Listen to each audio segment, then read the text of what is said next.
ఈరోజు టాపిక్ శాతవాహనాస్. అంటే మన ఆంధ్ర రాష్ట్ర యొక్క చరిత్రలో అతి ముఖ్యమైనటువంటి రాజవంశం చెప్పుకోవాలి అంటే వాళ్ళు శాతవాహనాస్. ఈ శాతవాహనాసులో మూల పురుషుడు ఎవరు అంటే శ్రీముఖుడు. అలాగే ఈ శాతవాహనుల యొక్క క్యాపిటల్ ఏంటి అంటే ప్రతిష్టానపురము మరియు దానికట్ రెండు కూడా ఈ శాతవాహనుల యొక్క క్యాపిటల్గా ఉండేది. అలాగే శాతవాహనులకు అధికార భాష అంటే ఏంటి అంటే ప్రాకృతం. ఎవరు శాతవాహనుల కాలంలో తమ అధికార భాషని ప్రాకృతం నుంచి సంస్కృతికి మార్చారు అంటే కొంతల శాతకర్ణి. శాతవాహనులలో రాజలాంఛనం ఏంటి అంటే సూర్యుడు. శాతవాహనుల్లో గొప్పవాడు ఎవరంటే గౌతమిపుత్ర శాతకర్ణి. శాతవాహనుల్లో చివరివాడు ఎవరు అంటే మూడవ పులోమావి. శాతవాహనుల్లో మతాలు ఏంటి అంటే రిలీజియన్స్ ఏంటంటే జైన మతం మరియు హైందవ మతం. ఈ రెండు మతాలు అనేవి శాతవాహనుల్లో ఉండేది. శాతవాహనుల్లో మొదట జైన మతస్థులు ఎవరంటే శ్రీముఖుడు. చూడండి, శాతవాహనుల్లో మూల పురుషు శ్రీముఖుడు అనమాట. అలాగే శ్రీముఖుడు కూడా ఒక రాజుగా ఉండేవారు అనమాట. అతనే మొదటి జైన మతస్థుడు అనమాట. తర్వాత శాతవాహనుల్లో ముఖ్యమైన 3 శాసనాలు ఉన్నాయి. ఒకటి నానాగఢ్ శాసనము, నాసిక్ శాసనము, మెకదోని శాసనము. నానాగఢ్ శాసనం అనేది ఏ భాషలో ఉంది అంటే ప్రాకృతము. నాసిక్ శాసనం ఏ భాషలో ఉందంటే ప్రాకృతము. మెకదోని శాసనం కూడా ప్రాకృతం భాషలోనే ఉందన్నమాట. ఈ శాతవాహనుల్లో నానాగఢ్ శాసనం వేయించింది దేవనాగనిక. అలాగే శాతవాహనుల్లో నాసిక్ శాసనం వేయించింది గౌతమి బాలశ్రీ. అలాగే మెకదోని శాసనం వేయించింది మూడవ పులోమావి. ఇప్పటికీ ఈ మెకదోని శాసనం ఎక్కడ ఉంది అంటే బళ్ళారి, కర్ణాటక. నెక్స్ట్, శాతవాహనుల్లో వచ్చిన విదేశీ యాత్రికుడు అంటే మెగస్తనీస్. ఈ మెగస్తనీస్ మౌర్యుల కాలంలో కూడా వచ్చారనమాట.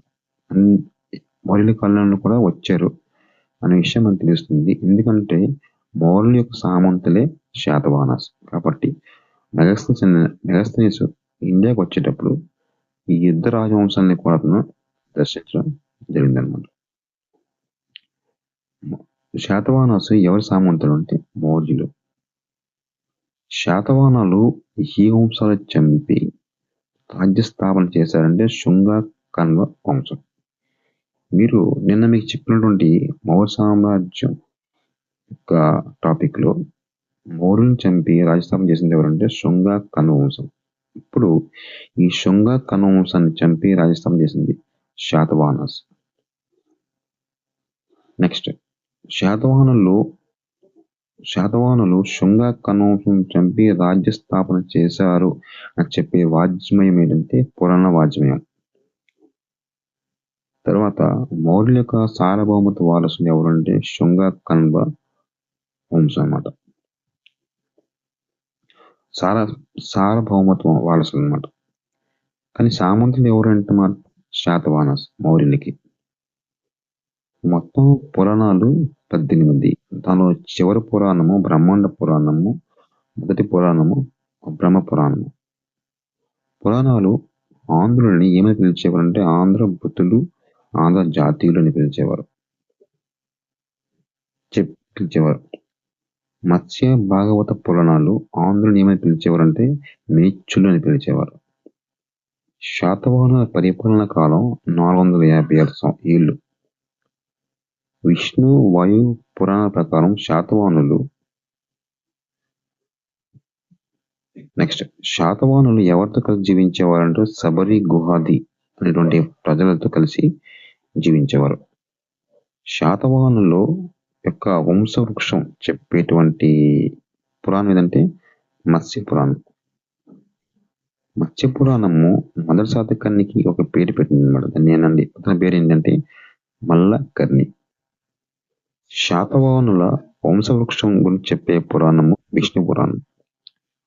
పురాణాలు ఇంగ్లీష్లోకి అనువదించింది ఎవరంటే పార్గిటర్. పార్గిటరు పురాణాలకి ఇంకొక నేమ్ ఇచ్చారు. అదేంటి అంటే డైనిస్ట్ ఆఫ్ కలియేజ్.